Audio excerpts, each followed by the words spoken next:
चाची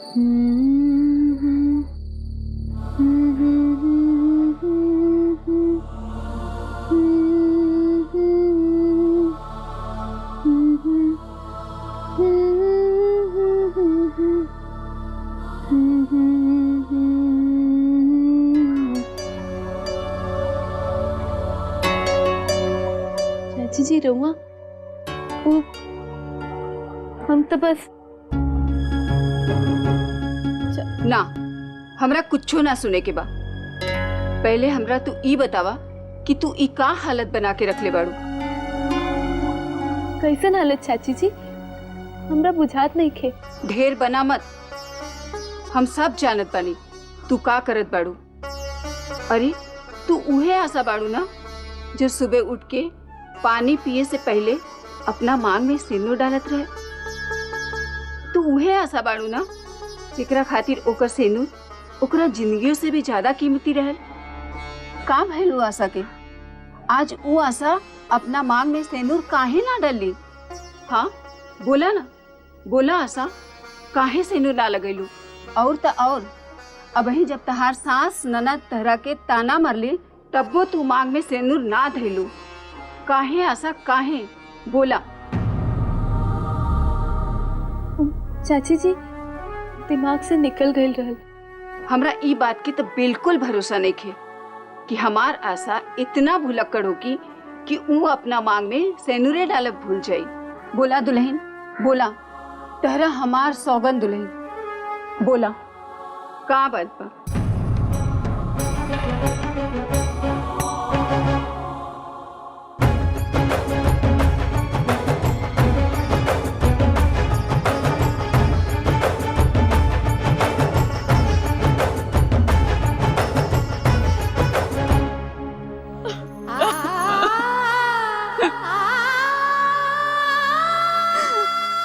क्या करें चाची जी, हमें बताएं।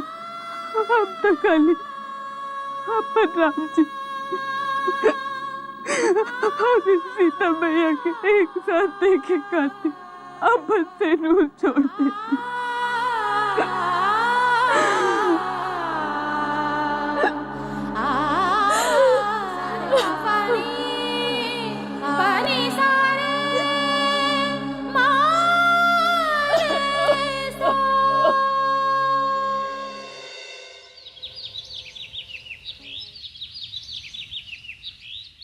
मनु अपना खाई पी पे तनिको ध्यान ना देवेला।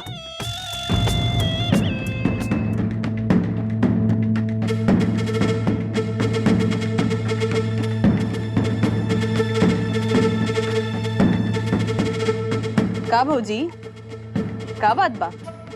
इतना सज धज के कहाँ जात बड़ू? सुमन हमरा के कहूँ बाहर जाए के बा। बाहर? कहाँ बाहर?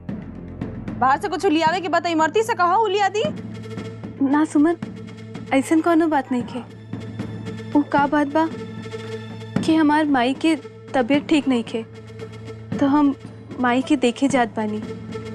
सोचनी कि जाए के तनी हालचाल पूछ ली। हाँ हाँ भाई, अब तारा घरे तार माई के ध्यान रखे वाला के थोड़े बा।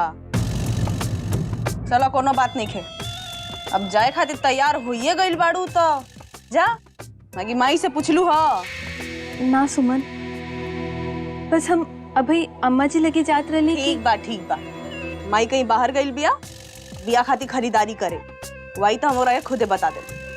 तू जा, हमार भौजी लाखों में एक घर पे बिया मुड़ी पा गइल बा, अंका अपन बीमार माई के पड़ल बा। अम्मा की बीमारी तो एगो बहाना बा सुमन।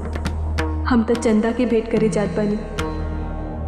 पहले हम गाड़ी लेके अपन नैहर जाए, वही जा उतर के गाड़ी के वापस भेज दे और फिर केहू के साथे चंदा के घर चल जाए।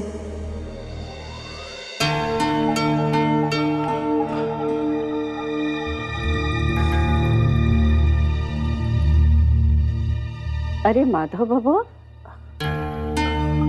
तू एजा हमार कमरा के आगे ऐसे काहे खड़ा बाड़ा? बड़की माई तरह से को बात करे के रहा। इमरतिया बतैले रहस कि तू बाजार सामान खरीदारी करे खातिर गए रहलू, तो यही से हम तार इंतजार करत रहिए जा। तो कमरा के भीतर जाके बैठे के ना चाहत रहल, ऐसे बाहर का है? बड़की माई तरह से बिन पूछे हम तार कमरा में नानू जाएंगे यही से। अरे माधव बबुआ, तू हमार छोट बेटा बाड़ा ना, और ये बेटा के आपन माई के कमरे में आवे खातिर पूछे का कोनो जरूरत नहीं थे। का बुझाई? हाँ बड़की माई। बड़की माई आवा, भीतर आवा। बोला, का बात बा? बड़की माई हम सोचत रहे कि बियाह के दिन नजदीक आ गल बा, तो हमी संग के नगीच के सगा संबंधी लोग के हमी संग के काट बांट देवे के चाहिए। वैसे भौजी के साथ जो हादसा भइल ओकरे कारण तो हमी संग बियाह सादा-सुदी करते नहीं सन। तो हम सोचनी कि सगा संबंधी के साथ साथ अगर भौजी के नैयरों के लोग के काट दे देती सन तो। कोनो जरूरत नहीं थे आशा के नैहर में न्योता भेजे के। हम सोचत रहे कि बियाह के दिन नजदीक आ गल बा, तो हमी संग के नगीच के सगा संबंधी लोग के हमी संग के काट बांट देवे के चाहिए। वैसे भौजी के साथ जो हादसा भइल ओकरे कारण तो हमी संग बियाह सादा-सुदी करते नहीं सन। तो हम सोचनी कि सगा संबंधी के साथ साथ अगर भौजी के नैयरों के लोग के काट दे देती सन तो। कोनो जरूरत नहीं थे आशा के नैहर में न्योता भेजे के।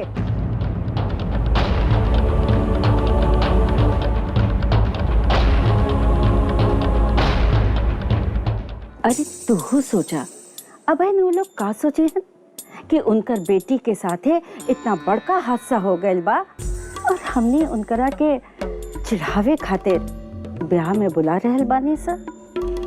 उनका सदमा तो इतना बड़ बा कि वो लोग ठीक से मुस्कुराइयो ना पहियन सा। बड़की माई वो तो ठीक बा, बाकी समय सब घाव भर दी ही बबुआ। एक बेरी तहरा ब्याह हो जाए, ओकरा कुछ महीना बाद हम सोच रहल बानी कि रामचरितमानस का पाठ करवाए। ओ में हम सब जना के बुलाए। ओ वक़्त हम खुदे समधियाना जाए के न्योता दे दे। ठीक बानो? जी बड़की माई।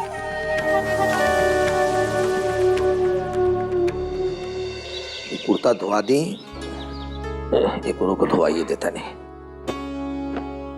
बाऊजी, हाँ तो दीदी के बियाह में इहे कुर्ता पहनिया, इ तोहरा ऊपर बहुत अच्छा लागी। हाँ ठीक कहले, हम एकरे का पहनब, हमरो पसंद बा। अरे हमार बेटी के शादी होता है, कोनो मामूली बात बा, हमारा बेटी के शादी होता। तू भाई हम देखते नहीं।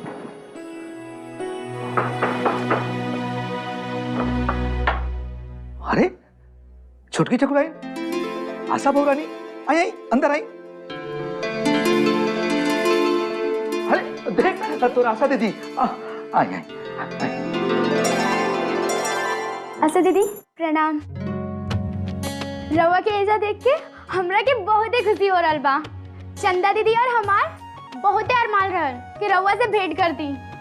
जब हमने रवा के हवेली गइल रहली ना, तारा से मिले के बहुत कोशिश कर ली, बाकी हम मिल ना पाइली। बाकी देखा आज रवा खुद ही हमनी के घरे आ गेली। अरे खड़ा करके बातें करत रहे कि अपना आशा दीदी खातिर कुछ चाय पानी लेबे, जो पानी ले आओ। हाँ, हम पानी लेके आते हैं। आई जल्दी। रुकी, ओ चंदा कहाँ बड़ी नजर नहीं खे आवत। कहा कि मंदिर गए बिया ठकुराई। हम अपना मुंह से अपन बेटी के बड़ाई कैसे करी। जहिया से ओकर बियाह रउआ लोग के घर से लागल बा ना, तो रउआ लोग के घर के सुख शांति खातिर वो रोज मंदिर जाले प्रार्थना करे खातिर। अब भैया कह लिया तुरंत आ जाई। आई ना रउआ बैठी आई। मंदिर?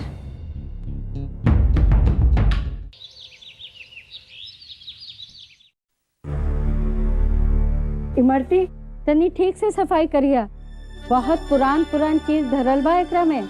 जी ठकुराइन।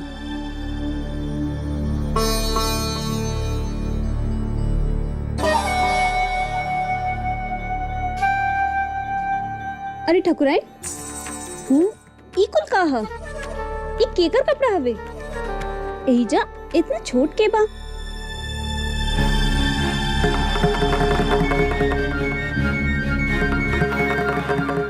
एकरा के एगो खास कारण से बचा के रखनी है, इनकरा के संभाल के रख दब। कौना खास कारण बा ठकुराइन? ये हमार निर्भय के कपड़ा बा। जब निर्भय एकदम छोट रहल, एकदम बच्चा, अब एकरा के हम अपन पोता के पहनाए। बाकी ठकुराइन, रउआ की पोता अब कैसे होगी? आशा भौजी ता हमरा के क्षमा कही दा ठकुराइन, गलती से हमरा मुंह से ऐसी बात निकल गई। चल हट हमरे सामने से, 75 फीट का जुबान हो गए होता है। निकल जाए यहाँ से।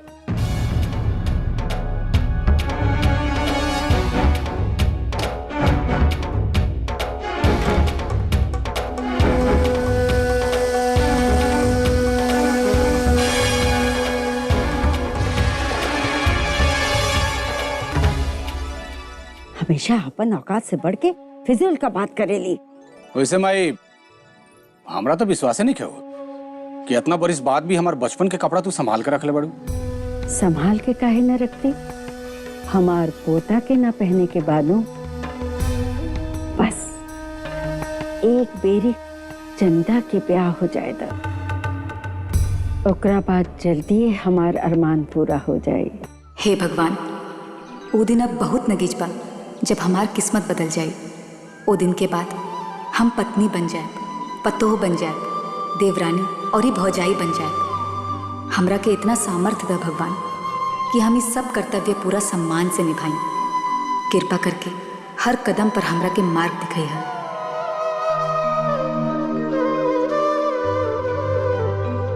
वैसे हुई जा आशा दीदी बाड़ी, यदि हमरा के कोनो दिक्कत होके नु तो हम उनकरा लगे चल जाए, वो हमार जरूर मदद करिहन। आशा दीदी हो जा बाड़ी तो हमरा के कोनो दिक्कत नहीं खे। कैसन अजीब बात बा, हमनी के सुख शांति भंग कई के हमनी के खातिर सुख शांति मांग रहल बाड़ी। हमरा तब बुझात नहीं खे कि कैसन लड़की बाड़ी। आशा दीदी बाड़ी नहीं जा तो हमरा के ऐसा लगता जैसे ओइजा हमार केहू सगा बा। ऐसन लड़की केहू के सगा ना हो सके, यही से हम चाहते कि हमार माधव बबुआ की जिंदगी से दूर हुई जाए।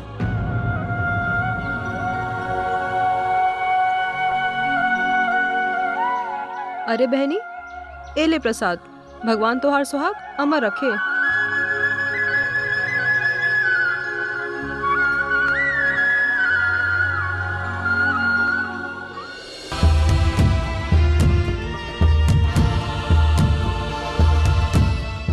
ठकुराइन,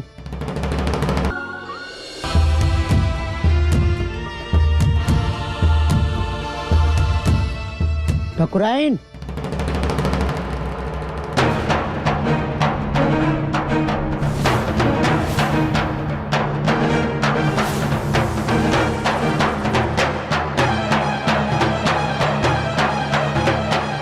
ठकुराइन, तू एजा का कर रहल बाड़ू? हम चंदा से भेंट करे खातिर आयल रहनी। चंदा से भेंट करे खातिर?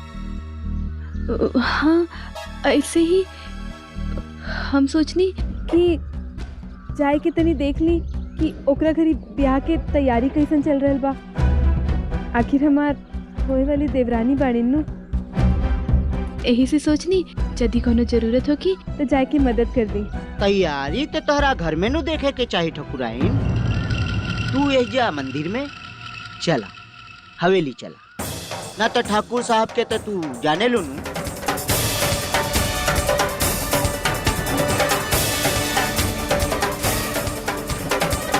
चला, जल्दी चला।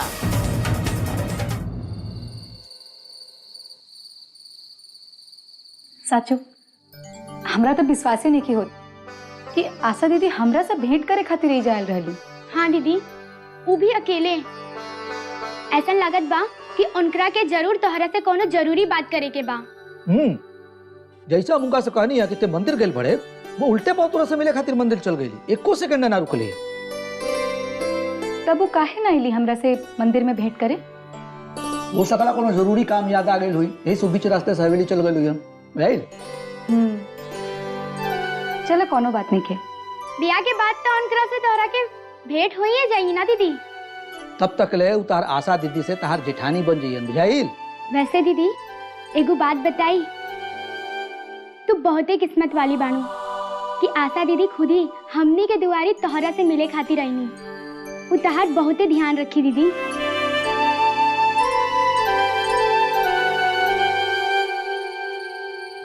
लोग पतोह ले आवे ने घर में दिया जलावे खातिर, बाकी हमनी के किस्मत बा हमने पतो ले आईनी है घर में दिया बुझावे खातिर। अरे करम्बो फूट गए हमनी के।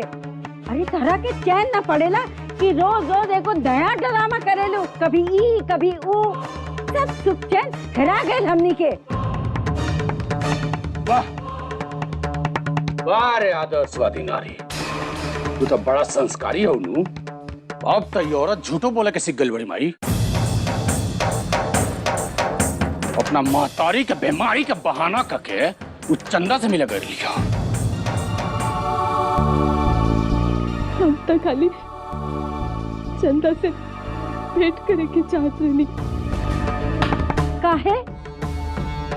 यदि हम चाहती कि तोहार चंदा से भेंट होके तो हम ना ले देते वो दिन तोहरा के। और का कहले रहनी हम कि घर का पतो ऐसे न जावेली जब तक ब्याह ना हो जाए।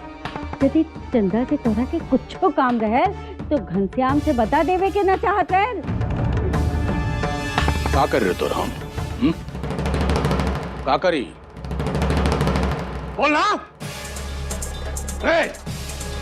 एक बात कान खोल के सुन ले, खबरदार जे आज के बाद अपनी गोड़ चौकट से बाहर निकल लो, ना तो जो ना टांग पर खड़ा बारिश नु दोनों गोड़ काट के फेंक दे। आप आइज वाला कुर्सी पर जिंदगी भर कभी बिठा दे जैसे हम चाचा जी को बैठा ले पानी। बुझाइल? अरे सुना, तू चंदा से तनी दूरी रहिया, का पता तहार बांझपन का साया ओकरो पर न पड़ जाए। चला निर्भय। पांच औरत कहेंगे।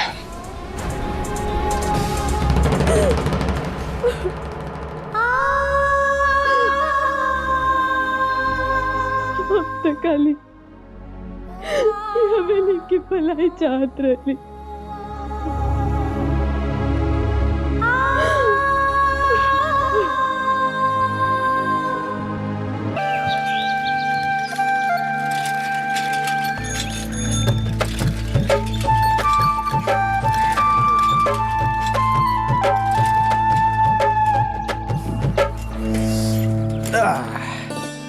बोला साली जी, का सेवा करी तारा? बाकी तो हमरा एजा मिले खाती काय बोले ले बोलो।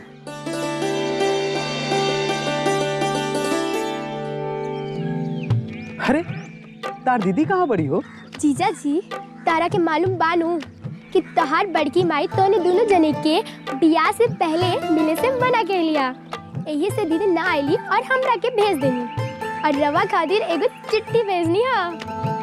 पहले कि बांसुरी धरा। मगरी बांसुरी? अरे धरा नू। इस चिट्ठी में का लिखल होगी? यही लिखल होगी ना कि हम काहे रवा के बांसुरी वापस दे देनी।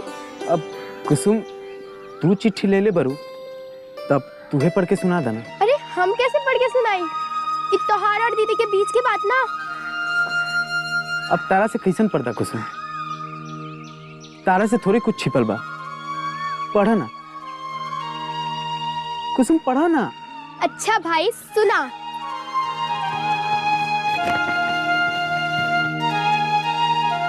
रउआ के प्रणाम। हम जाने ली कि रउआ के मन में ई सवाल होखी कि हम रउआ के बांसुरी काहे लौटा देनी। एक बेर पहले हम रउआ के बांसुरी वापस देले रहली, बाकी रउआ ले से इनकार कर देनी। त ए बेर हम बहुत सोच विचार के बांसुरी वापस देनी है।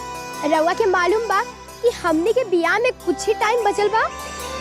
त हमार इच्छा बा कि जब हम अपन नया घर में आई तब अपन कमरा में ई बसुरिया के ओहिजा देखी। ई बसुरिया से हमने के रिश्ता शुरू भइल रहल। त अब हम मार इच्छा बा कि जब हमने अपन नया जिंदगी शुरू करी तब ई बसुरिया हमने के नजर के सामने रही। तहार प्राण प्यारी पूरा हो गई तो ई बात बा तो ठीक बा। तहार दीदी के जौन चीज में खुशी हुई नु उ जरूर पूरा होई। अच्छा साली जी, तू हमारे को काम करबू?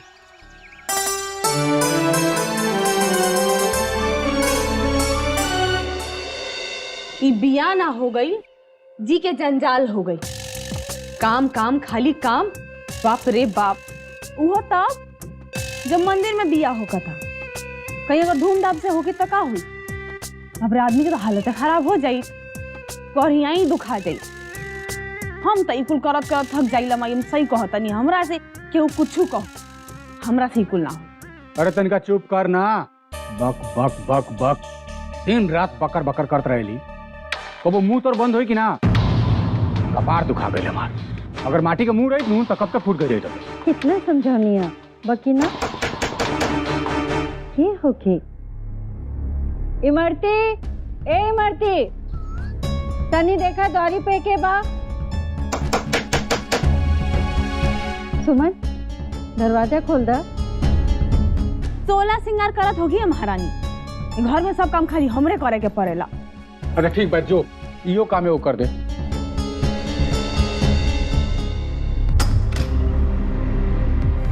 तू अरे बिटिया कैसन बारू? ठीक बारू ना?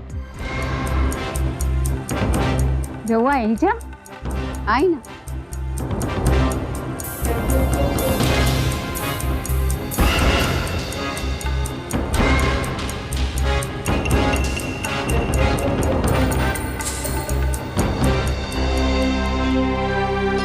प्रणाम। तो का बा कि ब्याह नजदीक आ रहल बा ना, यही से लेन देन के सामान लेके आई है। हमने तो कहले रहली नु कि हमनियों के कुछ ना चाहे तो ये सब कुल कहे ले अइला हा। अरे माई, चंदा के बाबूजी कुल उपहार हमनी खाती बड़ा प्रेम से ले आइल बाड़न, तो हमनी के रख लेवे के चाहिए। अरे हमार तो औकाते नहीं के कि आप लोगन के बराबरी में हम खड़ा हो पाई, लेकिन तब वो हिम्मत करके थोड़ा बहुत मिठाई और उपहार लेके आइल बनी। वो कहा ना कि ब्याह बा हमारा बेटी के, तो बाप होखला के नाते हमरो कुछ अरमान होखेला ना। अगर एमे कुछ कमी बेसी रह गई होके तो हमरा के माफ कर दे लोग। रउआ बैठी ना, बैठी। ठीक बा। एला माधव भी आ गए। अरे बाबूजी रहुआ ऐसा। खुश रहा बेटा, जुग जिया। बाकी बाबूजी ये सब कुल का?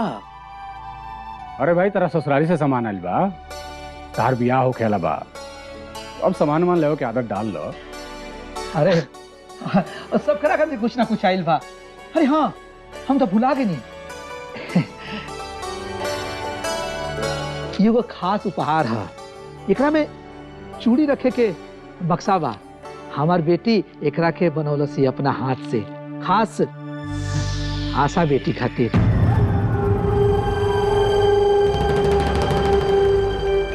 चंदा बना लिया आशा खाते? हाँ, चंदा बहुत आदर करे ले आशा बेटिया के। देखला बड़का भैया, खाली जेठानी अपन देवरानी की चिंता ना करेली, देवरानियों नु अपन जेठानी के खूब चिंता करेली। वैसे बॉक्स लाई। वैसे फौजी चूड़ी के बॉक्स देखे नु तो खुशी से पागल हो जाई। हानु बड़का भैया। रउआ लोग इनके ब्याह का तैयारी हो गई? राम जी के छो से और आप लोगों के कृपा से सब हो गई बा। बाकी कुछ जोन बचल बा ना वो हो जाए। बस रउआ लोग हमारा दुआरी पर बारात लेके आ जाए, बस यही के इंतजार बा हमरा। आ जाए हमनियों आ जाए। अरे हमनियों के तो अरमान बा माधव के दुल्हन के पालकी से उतारे के।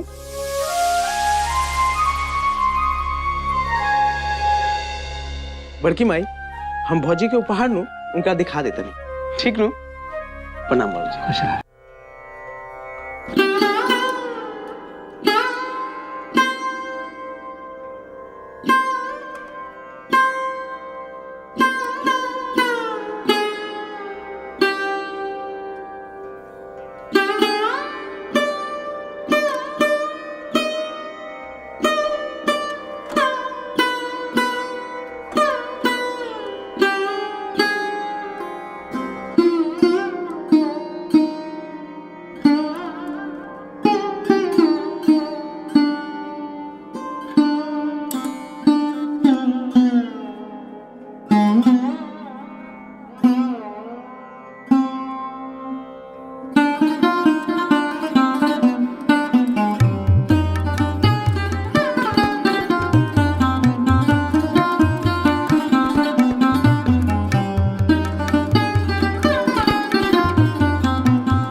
जो हमार किस्मत बहुत अच्छा बा।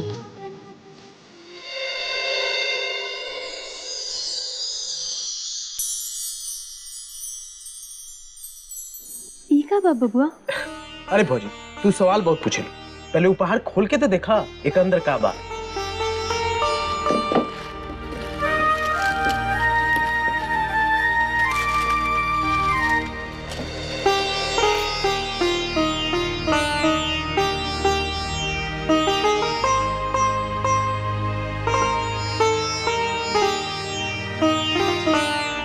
कितना सुंदर बॉक्स बा, कहवा से लेला? हम तो इतना सुंदर चूड़ी की बात पहले कबो ना देखले रहली। ये हम ना लेनी हो भौजी, ई केहू अपन हाथ से तारा खातिर बनैले बा। हाँ बबुआ, इतना सुंदर चीज तो हाथे से बन सकेला। देखा एकरा में कितना सुंदर और बारीक काम करल बा। ऐसन लागता जैसन एकर कारीगर अपन कुल प्यार एकरा में उड़ेल देले बा।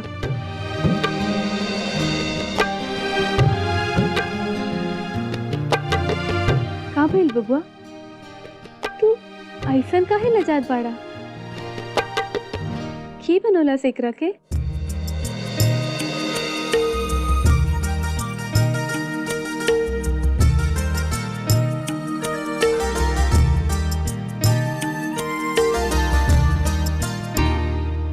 अच्छा हाँ भौजी, तार देवरानी बनेली बिया अपन जेठानी खातिर।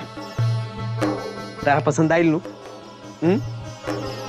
हम जानत रही तारा जरूर पसंद आई। भौजी तरम बतैले रही नी कि तार चंदा कितना ख्याल रखेली। अभी तो शुरुआत में भौजी, आगे देखिया जब भी पतो बन के ये हवेली में आई नू तब देखिया का करी।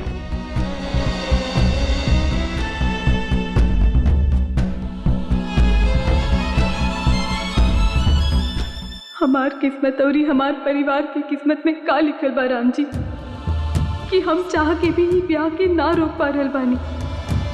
हम कोशिश कई के हार गइल बानी, एकदम हार गइल बानी हम।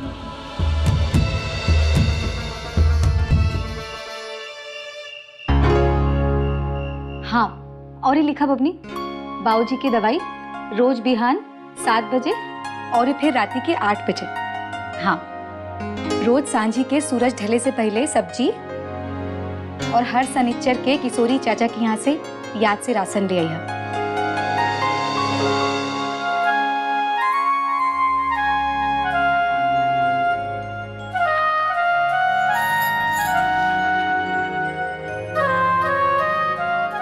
दीदी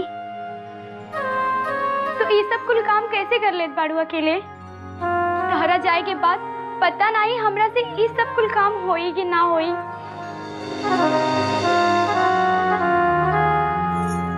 हमार समझदार बबनी इतना बड़ हो गई बाड़ी ना कि बड़ से बड़ काम के आराम से संभाल ली। हमरा मालूम बा। अरे जब तू डॉक्टर बन सकेलू तो इतना घर के छोट मोट काम बा तू आराम से संभाल ले बबनी। बाकी दीदी काली जब तू ससुराली चले जाइबू तो हम केकरा से आपन बात बताए, केकरा से आपन चिंता बताए? तू तो ससुराली चल जाइबू तो हम हेजा हो जाए ना अकेली।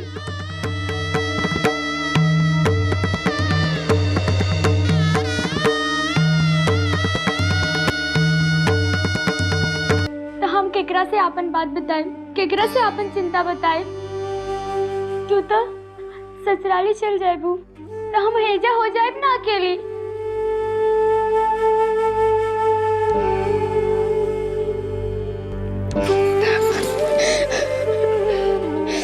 बबनी चुप चुप हो जा पगली। अरे ई का बच्चा नहीं रोवत बाड़ू? हाँ अरे हम तारा के हमेशा से मजबूत रहे के सिखैनी हडू तो ई सब कुल कहा फगली। बबनी हमरा मालूम बा कि हमार ब्याह हो रहल बा, बाकी हम ब्याह के बादो तारा से नगीचे रहब। हाँ तारा की याद बानू ओ तार होए वाला जीजा जी हमरा से कहले रहलन कि वो बाबूजी खातिर एगो काम देखले बाड़न। ऐसे बाबूजी के और तारा के कबो पैसा के कोनो दिक्कत ना होए। ए तरह तानी लोग हमेशा हमरा के आस पास रहबू अपनी। हाँ हम तार हमेशा ख्याल रखब। अच्छा चलो अभी रोल धोल एकदम बंद करा। काल हमार बियाह बा और बहुत सारा काम पड़ल बा, बुझाइल? अच्छा अब जल्दी से मुस्किया दो। तनी ढंग से मुस्किया दो। ये भइलू बात। हमार समझदार बबनी।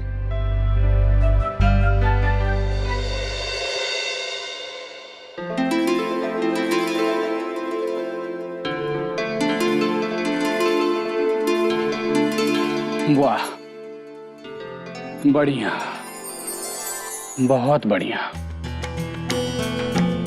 ये हमार सौभाग्य बा कि हमरा जीवन में तू बढ़। ना तो पता ना हमार जीवन कौन दिशा में चल गए रहित। बस तू ही हमार जीवन के सहारा बढ़ो। बस ऐसे ही जीवन भर हमारे साथ निभावत रही है।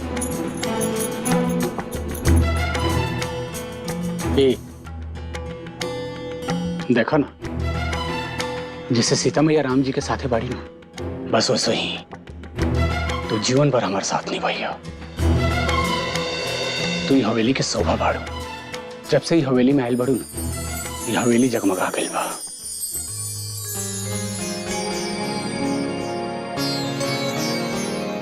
अब हम समझ गई नहीं कुल सपना के मतलब। भगवान हमरा के संकेत दे रहल बाने कि हवेली में सब कुछ अब जल्दी ही ठीक हो जाए, सब पहिला जैसन हो जाए। राम जी और सीता मैया आखिर हमार प्रार्थना सुन लेलन।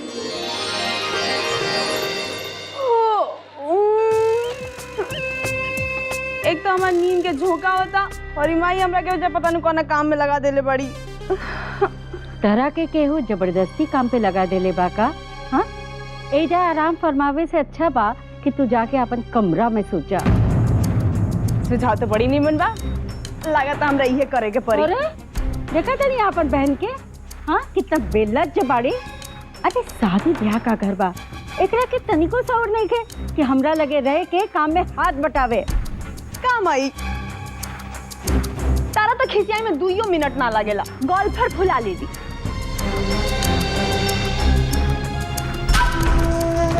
वैसे भैया तारा का भइल बा? तारा साथे कुछ गड़बड़ी भइल बा का?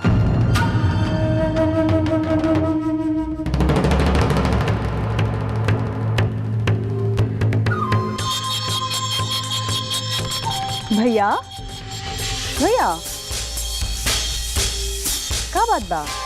निर्भय कहवा खो गएला? नींद आवत बा तो जाके सो जा, बहुत रात हो गई बा बेटा। ना माई, आज रात तो हमरा कोनो हालत में नींद ना आई। काहे? तारा काहे बेचैनी होता? अरे एकरा काहे बेचैनी होकी? एक बेरी ब्याह हो जाएगा, ओकरा बाद तो चंदा हमने के घर में नो रही। काहे निर्भय? हाँ माई, हमरो बस काले के इंतजार बा। ओकरा बाद तो हमार सारा सपना पूरा हो जाए, सब कुछ अपने आप ठीक हो जाए, सब कुछ।